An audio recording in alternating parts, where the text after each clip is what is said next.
back here on the GSMC Football Podcast. And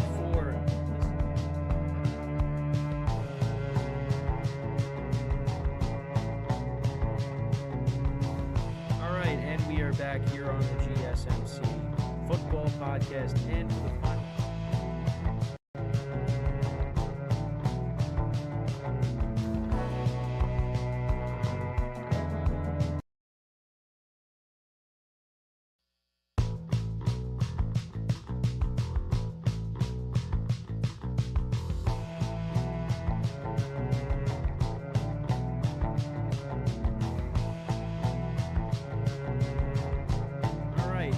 Back here on the GSMC Football Podcast.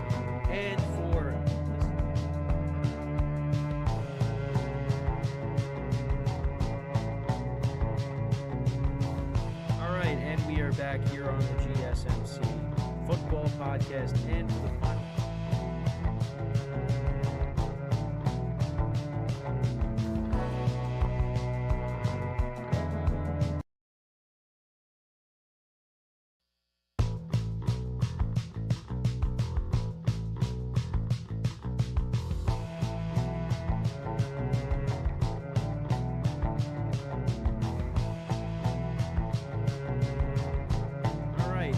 Back here on the GSMC Football Podcast. And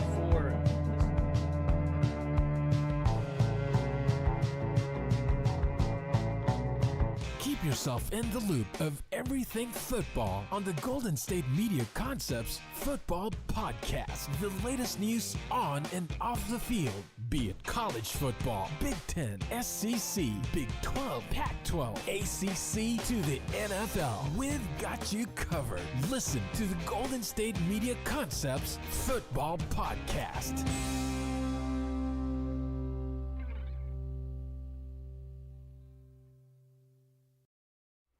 And welcome everybody to another edition of the GSMC Football Podcast, brought to you by the GSMC Sports Network.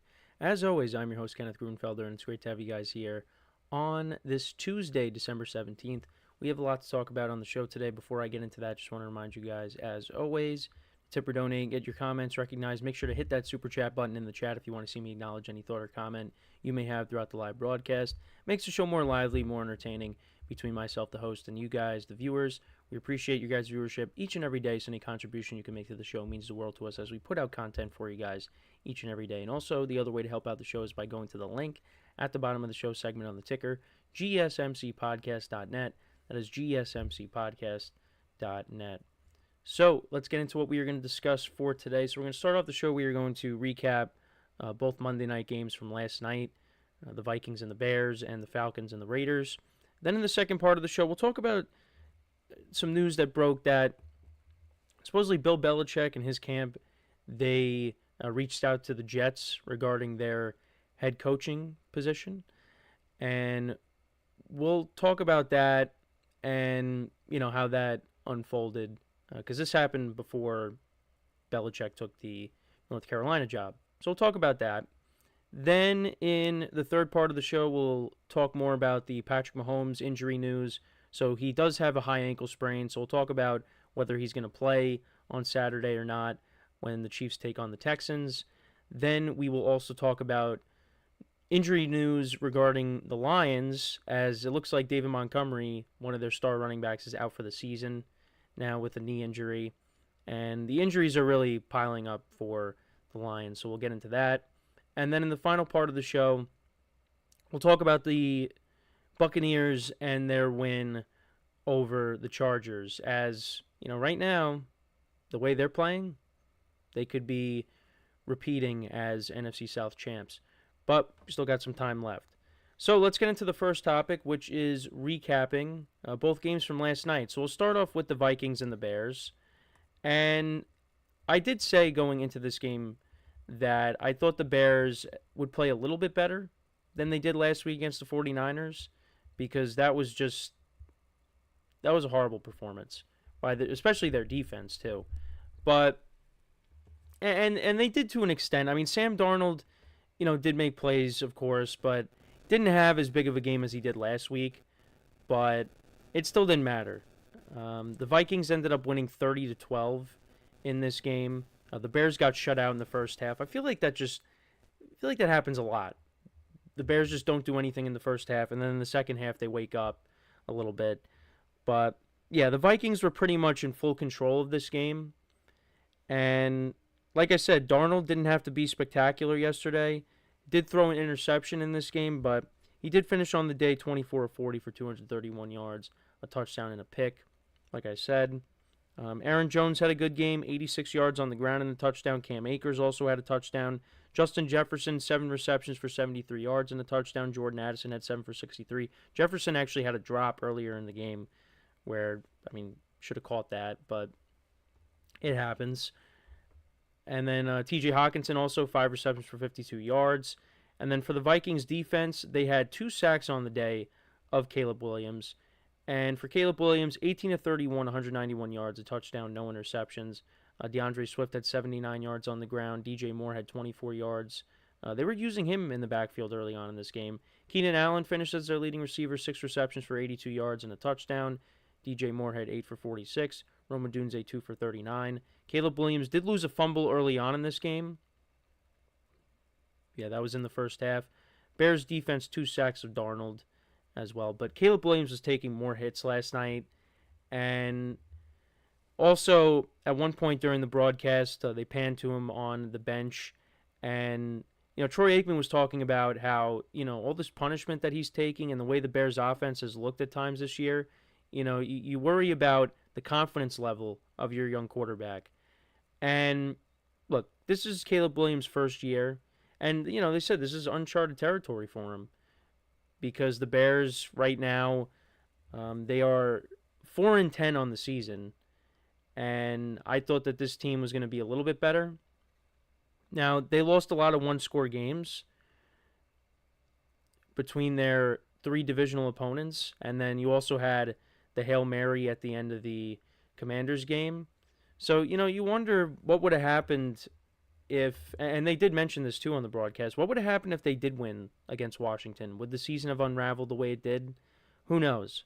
But Troy Aikman does bring up a good point, but I do think that Caleb Williams and this Bears team, if they keep all their skill position players together, which they will for the most part, you still got the defense, which has talent. If you can bring in the right head coach, this Bears team is going to be good next year. I really do believe that. The problem is they play in a very tough division, the toughest division in football right now. And there's uncertainty as to who they're going to bring in.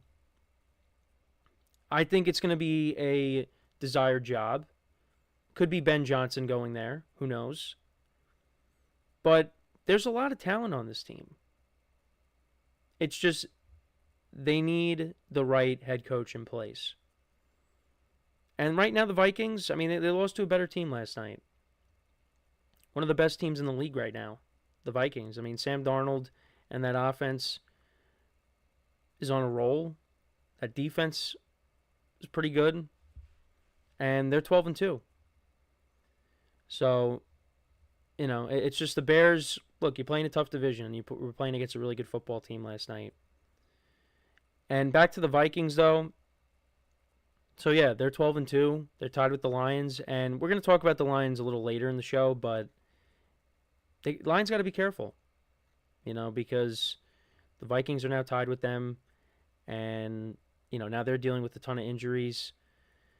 So, it's going to be a very interesting final few weeks here. But they pick up the win, and let's see how these final 3 weeks shape out for them. So now let's get to the other game, Falcons-Raiders. Not very entertaining. Towards the end there was a little bit of drama, but the Falcons really needed a win here because they have been on a skid. Kirk Cousins finally threw a touchdown pass last night, although he still wasn't great. Threw for a little over 100 yards. Was really handing the ball off for most of the game to Bijan Robinson and Tyler Algier. But the Falcons' defense got it done. They forced turnovers off of Desmond Ridder and that offense. And, they got a safety at one point during the game as well. But yeah, it did come down to the final play. There was a Hail Mary, but the Falcons did pick up the win. It was kind of an ugly win. I mean, Kirk Cousins only went 11 to 17 for 112 yards, a touchdown and a pick. Bijan Robinson 22 carries for 125 yards. Tyler Algier 12 for 43 for 168 yards in total between the two running backs. I mean, you're not going to be able to win games by just running the football. And fortunately, for the Falcons the next 2 weeks, between this game and next week, you're facing two teams that are fighting for the number 1 overall pick. And had the Falcons gone up against another team that, was competent, they probably lose this game. But they picked up the win at least. And like I said, had a couple of interceptions. You had Jesse Bates. He had an interception. Justin Simmons had an interception. 4 sacks on the day. They had a forced fumble in this game as well. They had a safety. So, the Falcons, they got the win. But it was an ugly win. Drake London, like I said, had the touchdown reception from Kirk Cousins, who finally threw a touchdown pass. But he was only the leading he only had 53 yards receiving, and he was the leading receiver. They got to get this offense going. Younghoe Koo went 2 for 3 on field goals. Desmond Ridder, he went 23 of 39 for 208 yards, a touchdown, and 2 interceptions. 65 yards on the ground for the Raiders. Desmond Ridder was actually their leading rusher in this game. Jacoby Myers had 5 receptions for 59 yards. Amir Abdullah had a touchdown reception. That was late in the game. But, yeah, overall, this was not a very entertaining game. And, for the Falcons, you keep pace with the Buccaneers. You're still a game behind them. And, the way things look now, I think the Buccaneers, they won the toughest part, the toughest team left on their schedule in the Chargers. I thought that was a game that they possibly could lose.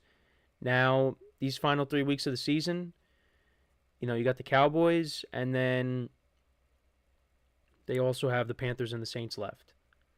And those are both home games. So I like the Buccaneers' chances right now.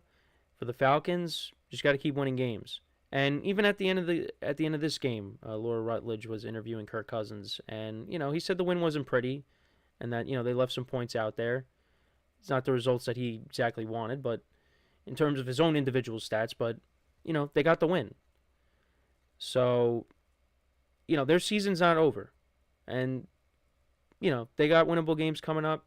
Like I said, against the Giants, the Commanders game, that's going to be tough. And Kirk Cousins is really going to have to step up his game in that matchup if the Falcons are going to have any chance. Because if they lose that game, then I think they're done. They're not done yet. I did tell you guys I still lean towards the Buccaneers as winning the division. And, we'll talk about this more at the end of the show. But the Falcons by no means are out of it. But Kirk Cousins has to play better. I mean, you're not going to beat the Commanders. I mean, I expect them to beat the Giants, but you're not going to beat the Commanders by just handing the ball off to Bijan Robinson. Kirk Cousins is going to have to throw the football as well. And he still had an interception in this game. I don't know what it is. It's just, is it he's not confident? Like, he doesn't look like a quarterback. When he stands in the pocket, he doesn't look like he has that confidence. And, look, he's still coming off of an Achilles injury. Because maybe next year he'll be better, another year removed from it. But look at how Aaron Rodgers has played the last couple of games when he's healthy. And Aaron Rodgers is, 6 years older? 5 or 6 years older than Kirk Cousins? Aaron Rodgers is in his 40s. So I don't know. And Kirk did get off to a decent start. But now, Rodgers has had the better year. Believe it or not. If you look at the overall numbers, and like I said, if you take out those 2 games against the Buccaneers, Kirk Cousins has not been that good. So, I don't know. We'll see how these final 3 games play out, but the Falcons pick up a win, the Vikings pick up a win. Let me know what you guys think about these games from last night. What were your takeaways from them? Let me know in the comments. So, we are going to take our first break, And then when we come back, we will talk about the story that broke about Bill Belichick supposedly reaching out to the Jets. So we'll talk about that, and I'll give you my thoughts on it. So with that being said, stick around, and we'll be right back here on the GSMC Football Podcast. I feel like I'm losing my mind. Is everybody in the world blind? Please, Lord, give me a sign, a sign. I feel like I'm losing my mind. Is everybody in the world blind? Please, Lord, give me a sign, a sign. I wanna be the greatest. Everybody on the fake shit. I look around and feel like everybody is the fakest. I make this every day and I'm impatient, hoping one day I blow up from the basement. Statement, the top is so vacant. I don't hear shit that I think is amazing. Waiting for my day when I'm playing sold out shows for 1,000 faces. Hey, give me that crown, get in my way and to be put down. It ain't your place, all this my town. If I want that shit, then I'll get it right now. I'm losing it, the noose it fits. I'm losing shit, a stupid myth. You choose to live or choose to dip. You choose to fight or lose your grip and lose a gift. Oh, I feel like I'm losing my mind. Is everybody in the world blind? Please, Lord, give me a sign, a sign. I feel like I'm losing my mind. Is everybody in the world blind?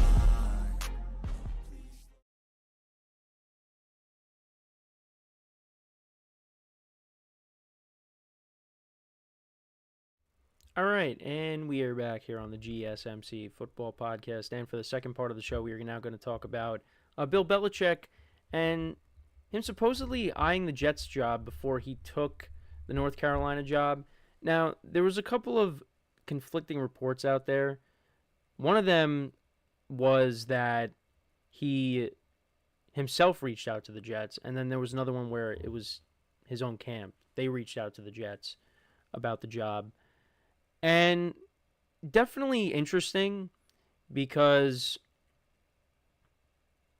Belichick this year openly, criticized Woody Johnson and the Jets, and their performance this year and how, they handled Robert Saleh, the whole fiasco with that and letting him go. Even though at the time we all thought, or most of us thought, yeah, I mean, they just weren't getting it done. But it's just how things have unfolded after that when you're like, you know what, maybe they should have kept Saleh around for the whole year and then made a decision after the season. I think that's what they should have did.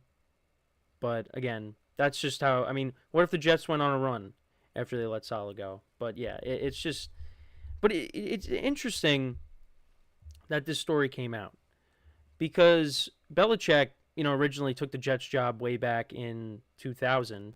And then he resigned immediately. And then he goes to New England, and then we all know what happens there. So I guess he just wanted to, test the waters and see what was out there. See if anybody had interest. And there's a lot of, like I said, there's a lot of conflicting reports on whether the Jets had interest or they didn't have interest. Or, if Belichick kind of just took the North Carolina job without really giving the Jets a chance. Because the Jets were kind of still going through this process of looking for their next head coach. And, maybe they wanted to bring in Belichick, but that just, it didn't happen. So, and it caught the Jets by surprise, I guess. Belichick is interested, or potentially interested in taking the Jets job. Yeah, it's a little surprising there. But either way, didn't happen. He ended up taking the UNC job. And here are some of the quotes from the reporter. So this is from Diana Rossini. According to Rossini, only a small circle of people in the building knew Belichick had an interest in coaching the Jets. For months, Belichick's inner circle quietly conducted informal conversations with a few teams, testing the waters. A very small circle of people in the Jets building were made aware of his interest, though I was told no meeting or formal conversation ever happened because the UNC opportunity popped up. So in the end, none of the talks with the Jets or any other NFL team turned into anything serious, and now North Carolina is Chapel Bill. So, yeah, I guess. So the way Diana Rossini puts it, this was going on before the North Carolina job, and then that came into the conversation, and Belichick took that immediately. So that's interesting. Then I also have Albert Breer, some quotes in an article from him. He said, "What I heard was that Bill did indeed reach out to former Jets general manager Mike Tannenbaum, because Tannenbaum's also conducting that process that the Jets are trying to go through in search of their next GM and head coach. Tannenbaum was a little stunned, but brought it back to the Jets front office people, and they molded, and they were working to set up a conversation between Belichick and Woody Johnson. But by then, the conversation between Belichick and North Carolina had escalated. Bill needed answers from the Jets. The Jets, of course, weren't prepared to give him answers because they had to go through a full process, so the timing didn't really work out. The other thing I can tell you is I know at least one other team that has an opening didn't hear from Belichick, so it's not like Bill was calling around to everyone, so there was something he liked about the Jets situation. I think the relationship with Tannenbaum probably helps, and there is a trust there that's been established. This was a real thing. I do think it illustrates that Bill at least wanted to make sure that the door was closed on the NFL for right now before he jumps into college ranks." Yeah, and here's the thing. I think with Belichick, I feel like he would go to the Jets if it was a guarantee that Aaron Rodgers was coming back. Because I don't think Belichick is going to come to the Jets and want to start over with a new quarterback. I think if he's coming to the Jets, you want to have a veteran quarterback there. And we'll talk about it tomorrow, but Aaron Rodgers has looked healthy these last couple of games, and now those conversations are coming up on whether the Jets should keep him or not, and maybe leaning more towards, hey, why don't we run it back with him next year? Because the Jets do have talent on this team. So if Belichick did find some appeal with possibly taking the Jets' job, it's because of the level of talent. They got talent on both sides of the ball. I mean, now you add Devontae Adams to that receiver room. Look at what he did. Almost 200 yards receiving on Sunday and 2 touchdowns. And you got him, you got Garrett Wilson. They got a trio of good running backs, it seems now. Isaiah Davis and Braylon Allen along with Breece Hall, who didn't play on Sunday, but still, you know what Breece Hall can do. And the offensive line looks like it's rounding into form. So the Jets do have talent. So, maybe there was some appeal there. But it would be a little odd for Bill Belichick to have taken the Jets job just because of the history there and what have you. But now we don't really have to think about it because he will be coaching North Carolina next year. But it does make you wonder if Belichick would have actually taken the Jets job had, the Jets had enough time to, make a decision if they were able to bring him in and see what happens. But it's not going to happen. So that was that's something I didn't really expect. I mean, maybe because I think I have thought about it because, Aaron Rodgers is there and the Jets are looking for a new head coach if they were to bring Rodgers back. I mean, Belichick I feel like makes sense just because, like I said, it's a veteran quarterback. And I don't think that they should I don't think the Jets should bring in someone who's never been a head coach before. I think you need to bring someone in that is an established head coach. And, you hear John Gruden's name being thrown out there, Mike Vrabel. Obviously, Rex Ryan has been campaigning to be the next Jets head coach. But we got to wait and see. I mean, both New York teams are going to have big decisions on their hands. Because I do think, we'll talk about the Giants tomorrow, but they're probably going to be going in a new direction as well as they continue to lose games. Haven't won a game in 2 months. But, yeah, something very interesting there. Belichick, reaching out. I mean, again, Jets weren't the only team he supposedly reached out to or his camp. That's the thing. It's a little confusing on whether it was him that reached out or if it was his camp, or maybe it was both. I don't know. But I know from some of the reactions that I've seen, it's definitely a mixed bag. Because there's some that would say, yeah, why didn't the Jets bring him in? We would have taken him. Or, nah, he's kind of past his prime. Probably got to go in a different direction. Again, I feel like you bring in Belichick, the defense instantly improves. And, you bring in the right coordinators to actually run a better offense with Aaron Rodgers and that talent. I think the Jets would be an improved team. I think they still can be an improved team. But we got to see what they end up doing at the end of the year. But now, like I said, the way Aaron Rodgers has been playing the last couple weeks, now they might be talked into possibly bringing him back. But again, we'll talk about this tomorrow when we go over their win over the Jaguars. Even though, it's against the Jaguars. But still, they picked up a win. The way they were playing, you didn't know if they were going to win another game this year. But they did. So, let me know what you guys think, though, about this. About Belichick, reaching out to the Jets. Supposedly reaching out to the Jets or his camp. Either way, there was contact between the two sides. And, should the Jets have been maybe more aggressive to try to bring him in? But I guess, now he's coaching North Carolina next year. It's going to be interesting. That whole situation is going to be interesting. And that's a team to definitely watch next year and see how Belichick kind of turns that program around. But, that's pretty much what I have to say on this. But like I said, let me know what you guys think, though, about this. Do you think the Jets, like I said, should have been more aggressive in trying to bring him in? Let me know in the comments. So before we go to break, I just want to remind you guys once again to tip or donate and get your comments recognized. Make sure to hit that super chat button in the chat if you want to see me acknowledge any thought or comment you may have throughout the live broadcast. Makes the show more lively, more entertaining between myself, the host, and you guys, the viewers. We appreciate you guys' viewership each and every day, so any contribution you can make to the show means the world to us as we put out content for you guys each and every day. And also, the other way to help out the show is by going to the link at the bottom of the show segment on the ticker, GSMCpodcast.net. That is GSMCpodcast.net. So when we come back from our next break, we'll get into some injury topics for the next two segments. We'll start off by talking about Patrick Mahomes and kind of the update on his injury and whether he is going to play against the Texans on Saturday. Because, look, the Chiefs, they got everything locked up except for home field advantage.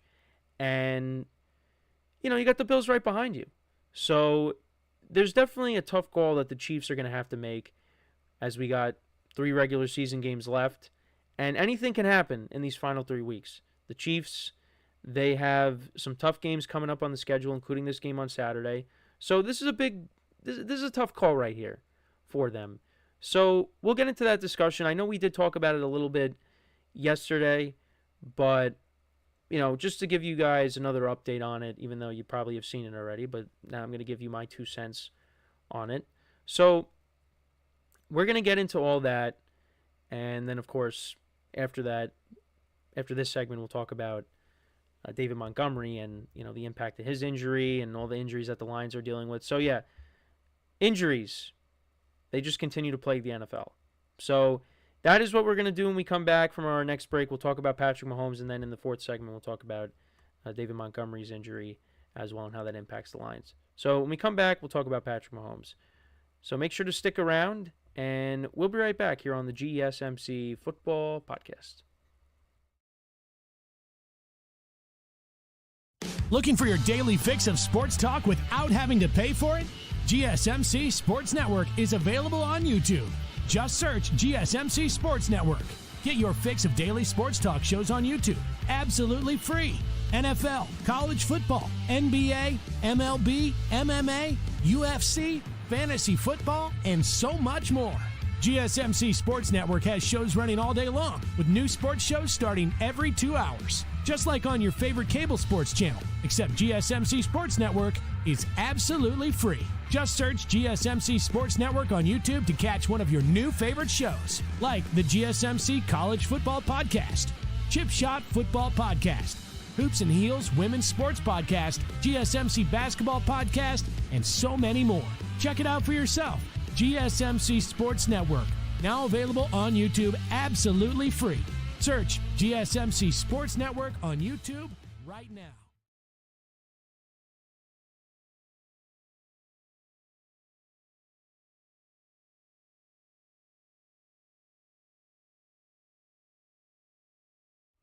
All right, and we are back here on the GSMC Football Podcast. And for the third part of the show, we are now going to talk about Patrick Mahomes and, an injury update for him. So he does have a high ankle sprain. And this is something that he's dealt with in the past. It's a mild high ankle sprain. And like I said, dealt with this in the past. Because if you remember that playoff game against the Jaguars, he got hurt. He got taken out of the game. They had Chad Henne finish the first half, and then he came back in and basically played with that injury throughout the rest of the playoffs. Played with that in the AFC Championship game. Played with that in the Super Bowl. Actually, re-aggravated it in the Super Bowl at one point. But of course, you know how that Super Bowl ended with them winning. So this is not something that's foreign for him and the Chiefs. And like I said before the break, this does put the Chiefs in a tough spot. Because, yeah, you got the division locked up. You got a playoff spot locked up, of course. But you don't have home field advantage locked up. And the Bills right now are on a roll. And their final three games come against the Patriots and the Jets. So odds are they're going to win those three games. For the Chiefs, you can't afford to slip up because if you do, the Bills have the tiebreaker over you. And the Chiefs don't have as light of a schedule as the Bills do. The Chiefs are going up against three playoff teams to finish up the year. You got the Texans this week, you got the Steelers, and then you got the Broncos. And this is their final home game of the season. Two of their last three games, their final two games, are all road games. So, it's a tough call. I think if Patrick Mahomes is healthy enough to play, I think you play him. But if he's not, then yeah, maybe you sit him for a game. I think sitting him for at least one game is not going to hurt them. But, like I said, you can't afford to, lose out here, which I don't think they're going to do. And then worry about the Bills overtaking you for that number one seed. Now, you could also say, well, look at what happened last year. The Chiefs didn't have home field advantage last year in the playoffs. And, they had to go on the road to play the Bills and to play the Ravens. And what happened? They won. So, it's not like, the Chiefs have to go on the road in the playoffs. That's marks the end for them. No, not necessarily. Because they went on the road last year and they beat two very good teams. So, yeah, even if they don't finish with the top seed, it's not going to matter. Now, they still have not looked great offensively. But, I've been saying this for weeks now, and I'm sure many others have too. They could just be going through the motions. When you get to the playoffs, it's a whole different ballgame. And the Chiefs, like I keep saying, that switch could get turned on, and they look like a completely different team than what we've seen here in the regular season. But the most important thing for them is that Patrick Mahomes is healthy for the playoffs. And if that means you have to sacrifice a game here where he has to sit, then so be it. If he's healthy enough to play and you think he's good enough to go, then he plays. But you got to be careful. Because if they lose Patrick Mahomes for more than just a game, because this is not going to be a long-term injury. This is something he can get over. But if he gets hurt even more and you lose him for an extended period of time, the Chiefs are done. Now, I don't want to knock Carson Wentz because he's going to be the guy that's going to potentially start. But the Chiefs are a different team without Patrick Mahomes. And Patrick Mahomes is what makes the Chiefs a Super Bowl contender every single year. Now, they got good players on this team. They have a good defense, but they have the best quarterback in the NFL. Now, he hasn't played like it this year. Hasn't really played like it the last 2 years, but in the postseason, he turns it up. And I expect the same thing to happen this year. Now, I don't know if it's going to be enough to get back to the Super Bowl.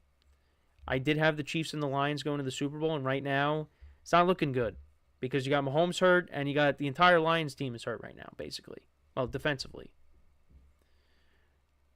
So that doesn't look good at the moment. But I do think the Chiefs are going to look a lot different when we get to the postseason. But you got to make sure that Patrick Mahomes stays healthy. The problem is the offensive line has not been good. And Mahomes once again took big shots against that Browns defense. And it's part of the reason why he got banged up. Even before he suffered that ankle injury, there were a couple times where it took a little bit for him to get up. We've been seeing quarterbacks getting killed this year. Last night you saw Caleb Williams taking vicious hits. He's been taking hits the whole year. Mahomes, watching some of these Chief games up close, he's been taking big hits too. How much punishment can one guy take? And again, that's what got them in trouble in that Super Bowl against the Buccaneers. Mahomes was running for his life. He took punishment in that Super Bowl. That could be what holds the Chiefs back, is this offensive line. And when they fixed it the following season, they made it back to the AFC Championship game. They did lose to the Bengals, and then the following year, they went to the Super Bowl and they won it. And then they won last year. But you got to be able to protect your quarterback. And if they don't do that, Mahomes could get hurt again. So I don't know. We'll see how it goes. But this is not going to be a long-term injury. Like I said, if they hold Mahomes out this week, it's not the worst thing in the world. But they got to hope that the Bills maybe slip up, which I don't think they're going to. The Chiefs then, if you miss against the Texans, the Steelers, they might not have TJ Watt if you play him. So that changes a lot of things. And then the Broncos, the Broncos almost beat them this year. They should have beaten them. So it's going to be tough down the stretch here. But the Chiefs, they have been arguably the luckiest team in the NFL. So maybe, if Mahomes doesn't play on Saturday, they still find a way to beat the Texans. And I do think that Carson Wentz is one of the best backup quarterbacks that you could have in the NFL right now. Because I did say yesterday, I think Carson Wentz can still start for some teams. I don't think he's a franchise guy anymore. But I do think he could still start, be a bridge guy for a team that's maybe looking to, draft a young quarterback, and then you kind of have Wentz start and then ease the young guy into it. I definitely see that as a possibility. So, Carson Wentz can step in and, play decent enough where the Chiefs could get by without Mahomes. In a perfect world, the Chiefs say, you know what, Patrick, just rest until the playoffs. Just rest. We'll win these final 3 games here. You don't play in any of them, and then you have the extra week off because of the bye, and then, we'll see you in January, mid-January, in a month basically. You give them a month off, but that's not going to happen. Anything can happen in these final 3 games. So, I'm not against sitting Patrick Mahomes, but like I said, if he is healthy enough to play, if they believe that he's good to go, then I think you play him. And I think he wants to play. In the playoffs a couple years ago, he was fighting to get back into the game against the Jaguars, and they said no. Now, he eventually did come back in, but he was pleading his case to get back in. And he would have came back into the game against the Browns on Sunday had it have been an emergency situation. But again, the Browns really just could not get anything going on Sunday, so it really wasn't a problem. So, thankfully, they did the right thing there. But yeah, Mahomes is going to want to play. But they want to see how he responds to, treatment, rehab, all that this week, and then they'll make a decision. But it is a short week. They're playing Saturday, so we'll see what happens there. But like I said, not against them sitting him. It's not the worst thing in the world, but you do have to worry about the Bills taking that number 1 seed from you. And like I said, they went on the road last year in the playoffs. So if they got to do it again, so be it. But we'll know more as we move along here. By Friday, I'm sure we'll know whether he plays, whether he's going to play or not. But let me know what you guys think. Should the Chiefs hold out Patrick Mahomes and not have him play this week, give him a week off? Or do you think that he'll be good enough to play in this matchup with the Texans? Let me know what you guys think in the comments. So we are going to take our next break, and then when we come back, we'll talk about another team that's dealing with more than just one injury. The Detroit Lions, they are dealing with a ton of injuries right now, and now the most latest injury comes on the offensive side of the ball, which is not good. It's one of their key playmakers in David Montgomery, and yeah, the Lions, things are not looking good right now. So we'll discuss that when we come back, and just, how this impacts the Lions for the final few weeks of the season here. And yeah, can they get by now without Montgomery? We'll discuss all that when we come back from our next break of the show. So with that being said, make sure to stick around, and we'll be right back here on the GSMC Football Podcast.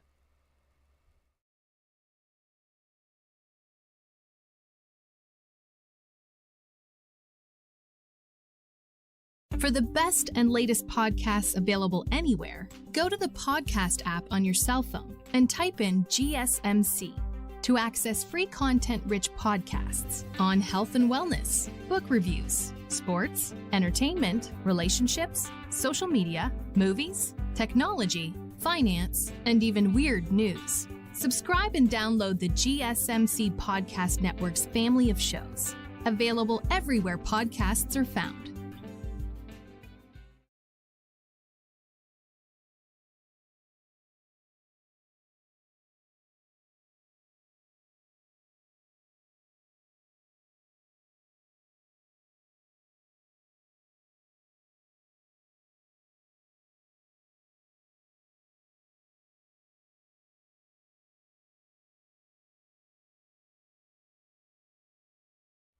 All right, and we are back here on the GSMC Football Podcast, and for the fourth part of the show, we are going to now get into talking about the injury news on David Montgomery, the Lions' star running back, and just how the injuries are really piling up for the Lions. And it's just, a lot of it was on defense, but now it's leaked into the offense. And David Montgomery was having a great year. And, we're having a lot of fun with the, Sonic and Knuckles talk with Montgomery and Gibbs and how they were wearing the shoes of those two characters. And now, he's going to be out for the rest of the year with a knee injury. He's going to undergo surgery. And it's a devastating blow to this Lions offense. Like I said, David Montgomery was having a good year. And looking at the Lions' injuries, again, most of it is on defense. They're losing players like Alex Anzalone, and before that, Aiden Hutchinson. I should have started out with Aiden Hutchinson, but still, two important players there. Carlton Davis, Derek Barnes. You're losing corners, safeties, linebackers, defensive tackles. It's just, the injuries are really piling up. And I don't know when some of these guys are going to come back. We could see if we could look ahead to the matchup on Sunday they have, because they're going up against the Bears in Detroit, and that could be a game that they drop just because of the amount of injuries. But yeah, you got Anzalone's expected to come back week 17, at least that's what it says here. But yeah, Derek Barnes, injury reserve. Kaminsky, a defensive end, injury reserve. Marcus Davenport, injury reserve. Carlton Davis, out for week 16 at Chicago. Dorsey, defensive back, out. Aiden Hutchinson, we know he's on injury reserve. more players out. It's unbelievable. It's unbelievable the amount of injuries that they have dealt with. And like I said, now it's leaked into the offense, and that's a problem. Now, the Lions thankfully still have Jahmyr Gibbs, who has over 1,000 yards. He has 11 touchdowns on the season. Rushing touchdowns on the season, I should say. So, they're going to be okay. At least, you have Jahmyr Gibbs. You have that other running back. And, some of the guys that they have on the depth chart are going to have to step up in Montgomery's absence. But at some point, is this just going to be too much to overcome? And you kind of look at how the playoff picture is shaping out. And now you look at where the Lions are. The Lions still have the 1 seed. But they could very easily drop to the 5. They could very easily drop to the 5. Because you have the Vikings who are tied with them. And you have the Eagles who are tied with them. So we could see a scenario where the Eagles take them for the 1 seed and the Vikings take them for the division. Because if the Vikings win out, the Vikings, they win the NFC North. So the Lions, who have basically had home field advantage this entire time, and, I've kept saying, yeah, it looks like it's going to run through Detroit. Not so fast. Because the Eagles, they don't lose. And the Vikings, they're right there too. So we could see a shift in this NFC playoff picture. Now, I'll talk about it tomorrow. I'll go through the playoff picture on the show tomorrow. So, we'll kind of go through how everything is shaping out at the moment. But like I said, after this week, you could see the Vikings in first place, the Eagles with the 1 seed, and the Lions are a wild card team all of a sudden. So it's really got to be... Look, I think if there's any team that can handle it, they're one of the teams that I think can. But at some point, it's going to be too much. And, if they go into the playoffs and they're this banged up, I don't know if they're going to make it to the Super Bowl.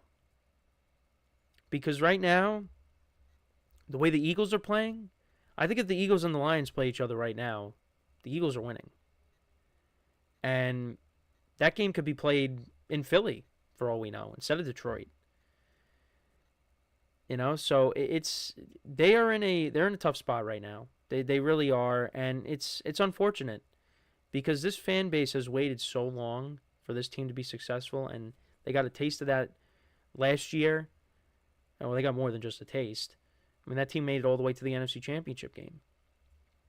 But now, the way they were looking, they looked like they were going to be on their way to going to another Super Bowl, or going to a Super Bowl.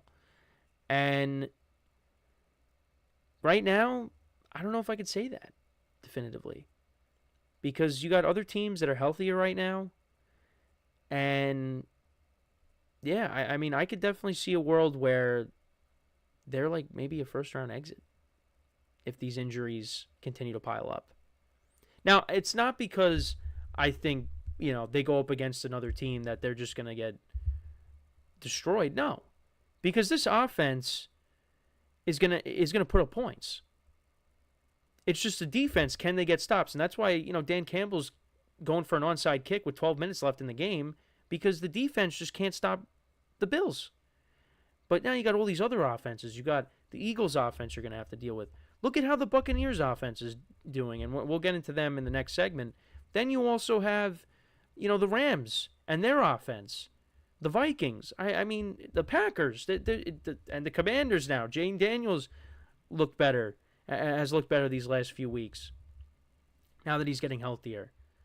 These offenses, going up against the banged-up Lions defense, you're going to have to keep up with them. And I think the Lions will. But now you're dealing with injuries to the offense. And losing David Montgomery is tough. So the offense is going to be under more pressure. And, Jahmyr Gibbs is going to have to take on a very heavy workload. Because, they had a nice balance. Montgomery would, take drives. Gibbs would take drives. It was a nice rotation. But now you don't really have that. You don't have that luxury. So I know it sounds like I'm like off the lines right now, but I'm just saying this is what could happen. They could be an early round exit in the playoffs because of these injuries. Because if their defense can't get any stops, it's going to be tough to win games. You're going to have to outscore people. You're going to have to do what the Bengals have been doing all year, is putting up 30-plus points and still losing games. So, yeah, it's tough, but I think this is something that they could still overcome. And some of these guys will come back, but, Montgomery's not going to come back. So, how are they going to respond to it? They got the Bears. They got the 49ers these next two games. I think they should win both of them. They also and then they have the Vikings the final week of the season. Now, that game is at home. So, at least you have that. But these last three games have become very important because you got two teams that are right behind you that actually, no, are next to you now, that you can't afford to slip up these final 3 weeks. Otherwise, you could either be the 2 seed or you could be the 5 seed. And that's something that I didn't expect just by how everything was shaping out this whole year. Well, in the beginning, the Vikings, they started off undefeated, and, the Lions were second. But then, they won that game against them. They took over first place, and they haven't looked back since then. But now, with all these injuries, and what's crazy is it's just the Lions' second loss of the season. And we're talking about, with 3 games to go, yeah, they could be the 5 seed. But again, Philadelphia caught fire, and the NFC North is the best division in football. Vikings still have only 2 losses. So, yeah, it's going to be interesting to see how these final few weeks shape out. The Lions, look, they control their own destiny still. You win out, you got home field advantage. You're good. And you know what? They're a team that really does need it. Because if you can get that bye, maybe you get some of these guys back. It seems like they're going to get Anzalone back. Some of the other guys on defense, I'm sure they're going to get back. But then there's obviously some that aren't going to come back. Montgomery's not coming back on offense, like I said. But they could get healthy enough where they'll be in a good spot. But they got to get through these final 3 games, and they got to hope that they get a win. And I do think that this Chicago game coming up is going to be a little bit tough. But we'll see. They're coming off of a loss. Maybe, you know what? They say, hey, there's people out there that are now going to start doubting us because of the injuries. Let's prove them wrong. And I think they can do that. But only time will tell. But it's just tough news for them. Everything was looking good for them, and then all of a sudden these injuries these last few weeks have really stacked up. And like I said, you're going up against a healthy Philadelphia team. I don't know if you're going to win. I don't know if they're going to beat the Vikings the final week of the season either, with the amount of injuries they have on defense. It's really going to be up to Jared Goff and that offense to really keep up with whoever they go up against. And, yeah, look, Jared Goff, 5 touchdown passes, almost 500 yards passing, and they still lost the game.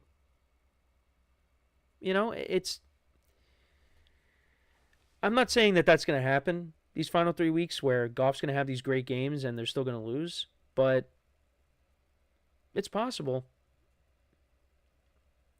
Because that's, how poor the Lions' defense has been, these last couple games. You gave up 31 points against the Packers, and now you gave up 48 points to the Bills.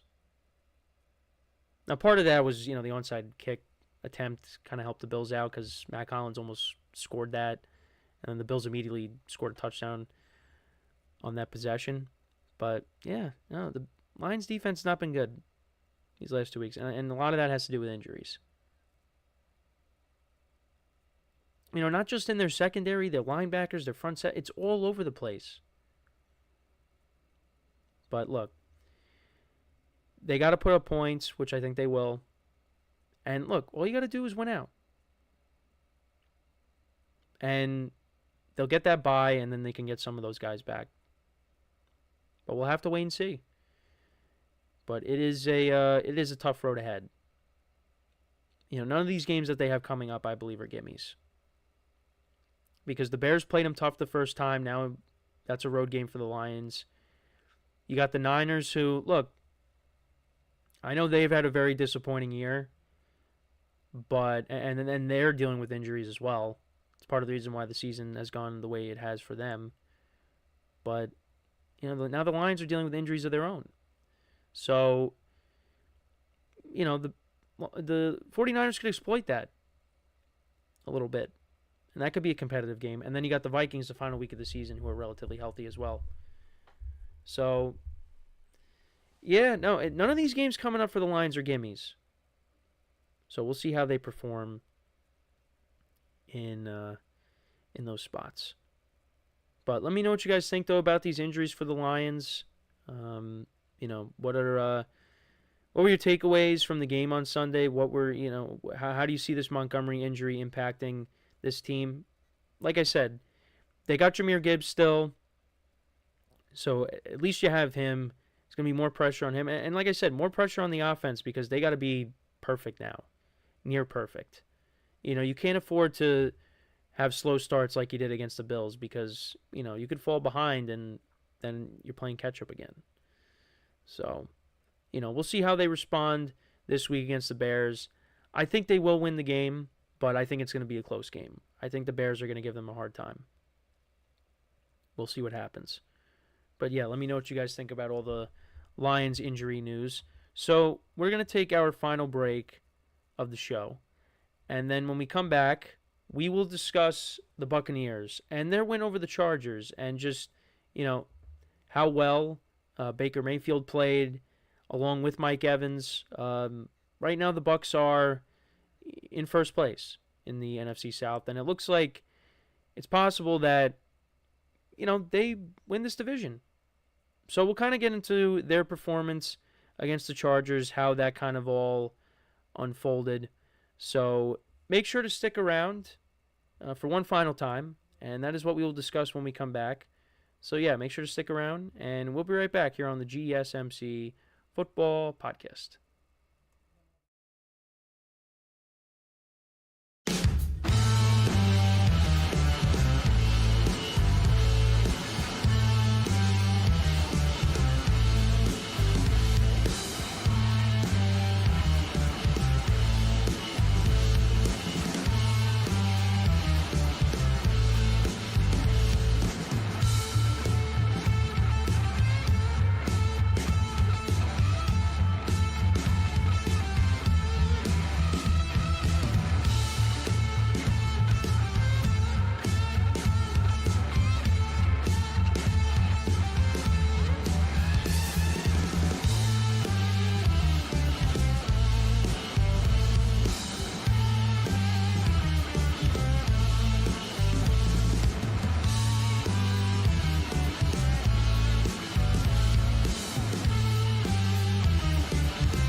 All right, and we are back here on the GSMC Football Podcast, and for the final part of the show, we are going to now get into talking about the Buccaneers and their win over the Chargers. We'll talk about the performances of Mike Evans and Baker Mayfield.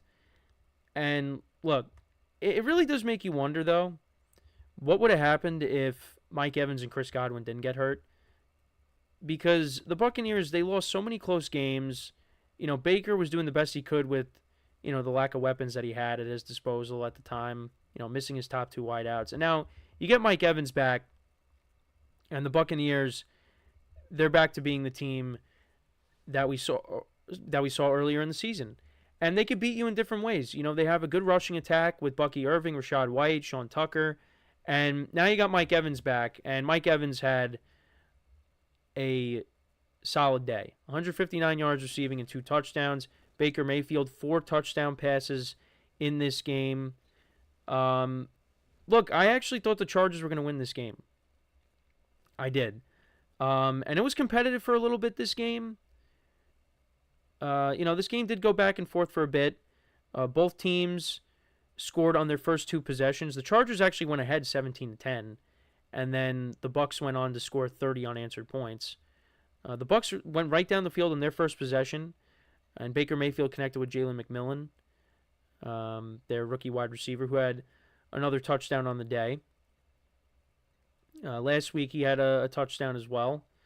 But, so they went right down the field on their first drive. Then the Chargers responded. They went 10 plays, 70 yards, and Justin Herbert connected with Ladd McConkey. Good to see him back. Bucs answered with a field goal to make it 10-7. Chargers made it 10-10.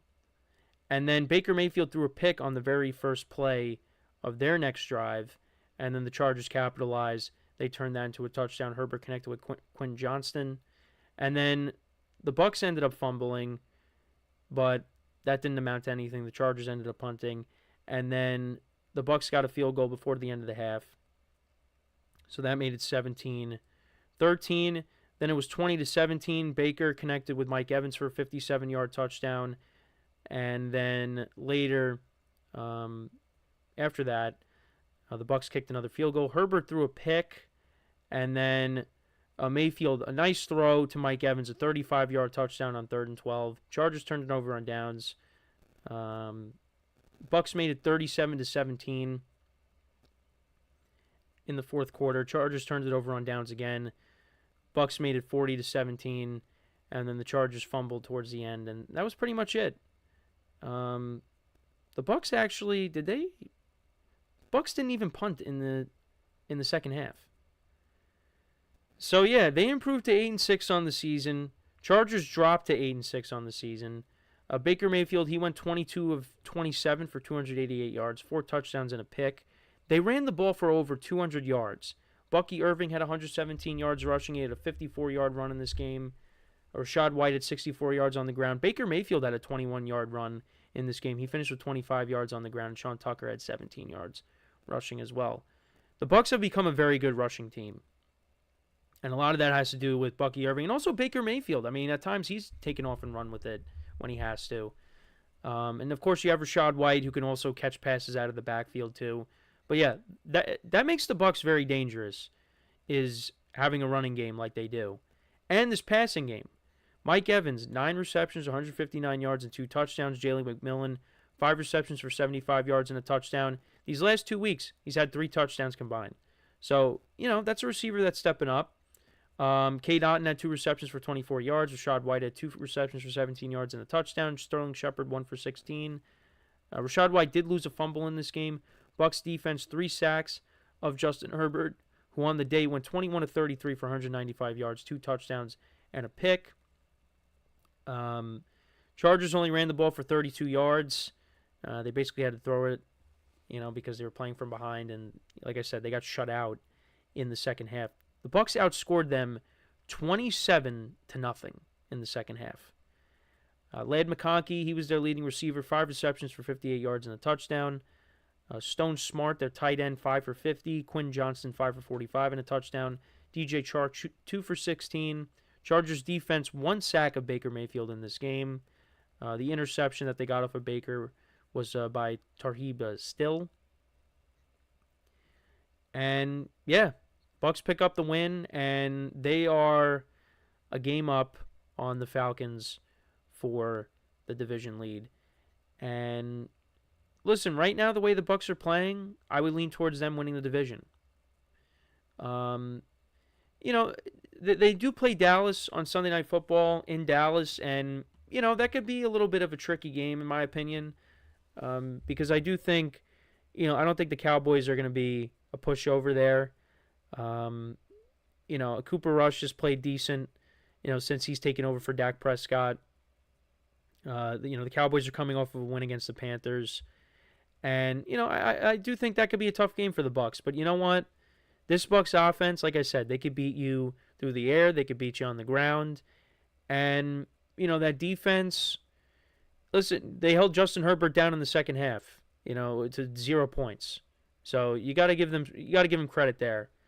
So I do lean towards them winning the game on Sunday, but that could be a little bit tough. And then, divisional games coming up, the final couple weeks of the season, you never know what's going to happen. That Saints game, I would have been a little bit more worried if Derek Carr was going to play, but he's not. So I think the Bucs should win that. And then against the Panthers at home, I think they should win that too. And if that's the case, they win the division for the second year in a row, and they go 11-6. And again, it makes you wonder what would have happened if their receivers didn't get hurt. Because when their receivers got hurt, it just looked like it was the end. It looked like that, it was going to just be the Falcons running away with it, and the Bucs, were going to miss the playoffs. And they lost a lot of close games. They only lost to the Ravens by 10. The score was a little bit more lopsided than what the final score was, but still, they ended up losing by 10. They lost to the Falcons by 5. They lost to the Chiefs in overtime, and then they basically lost to the Niners on a game-winning field goal. It's tough. It was a tough stretch for them. But then they went into the bye, they got Mike Evans back, and they have won 4 straight, and they're 8-6. So 2 of their last 3 games are at home. You got the Cowboys on Sunday night. I mean, I think they should win out. I think the Falcons, the way Kirk Cousins is playing, I think they lose that game to the Commanders. So if that's the case, even if, I think the Bucs win. And shout out to Baker Mayfield because he's played really well this year. He's got 32 touchdown passes this season. The interceptions are a little high. He's got 14, but you'll live with it because you win games. He has played really well in Tampa these last 2 years, and very happy that he has found a home there. We'll see what happens after this year on if they bring back Chris Godwin. I saw something that said maybe the Chargers are a front runner to bring him in. The Chargers do need wide receiver help. I think that's the issue right now. And they're dealing with injuries. They don't have J.K. Dobbins. I think next year this Chargers team is going to be very dangerous. Now, I still think they are dangerous because they're going to make the playoffs this year. And, they got a good defense, which, a couple times this year has gotten shredded. This is a game where they got shredded. But you got the defense that has been good. Justin Herbert, I mean, this team still can be dangerous in the playoffs, but I think they're still a year away. And that's okay. That's okay because, look, I mean, I don't think anybody really expected the Chargers to be a playoff team this year. I did say they had the potential because I think Harbaugh was going to turn this team around immediately, and he has. But there's still work to be done with this roster, and I think they'll figure it out. So, yeah, but they got some work to be done. They got work that needs to be done. But, I think they're still going to make the playoffs as a wild card team, but we'll see. There's a big game on Thursday, though, between the Chargers and the Broncos. So we'll see how that game goes. But, yeah, for the Buccaneers, they continue to roll, and right now they look like they're on their way to clinching another NFC South title. And right now they're the 3rd seed. They hold the tiebreaker over the Rams. So, and it's going to be interesting because they're going to play one of these NFC North teams, whether it's the Packers or the Vikings. Right now, they're locked in to play the Packers if the playoffs were to begin today. So, yeah, no, give them credit, though. And, you look at the teams that are ahead of them, the Eagles and the Lions. Bucs beat both of them. This is a dangerous team going into the playoffs. If they make it, they are going to be a very dangerous team. They're going to be a tough out. Because like I said already in this segment a couple times, they can beat you so many different ways. The key is that Mike Evans stays healthy, because I do think if Mike Evans gets hurt again, which I'm not hoping for that, knock on wood, Mike Evans got hurt, then I don't really give him a chance to go far. But when you have this running game and you got the passing game now back up to speed, how it was in the beginning of the year. I mean, you still don't have Chris Godwin, but still, you got Mike Evans back. This is a dangerous team. And they could pull off some upsets in the playoffs. Who knows? But I don't want to get ahead of myself. But the way they're playing, I mean, they're at least a dangerous team. But we'll have to wait and see how it goes. But let me know what you guys think about this game. What were your takeaways from it? Let me know in the comments. And yeah, that is pretty much it for the show for today. Thank you guys for tuning in. Make sure to check out all the other shows as well throughout the day. We'll be back again tomorrow, of course, same time. Make sure to leave a like, comment, and subscribe to the video. We greatly appreciate it. And as always, I'm your host, Kenneth Grunfelder, signing off from the GSMC Football Podcast, brought to you by the GSMC Sports Network. Have a good day, and I will talk to you guys tomorrow. Take care.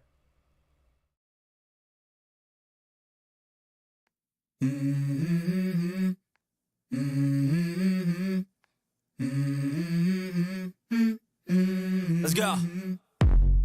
I wake up to a little bit of drool on my pillow, feel like it's gonna be a bad day. Yeah, I'm tired of shit, and the coffee ain't hit yet.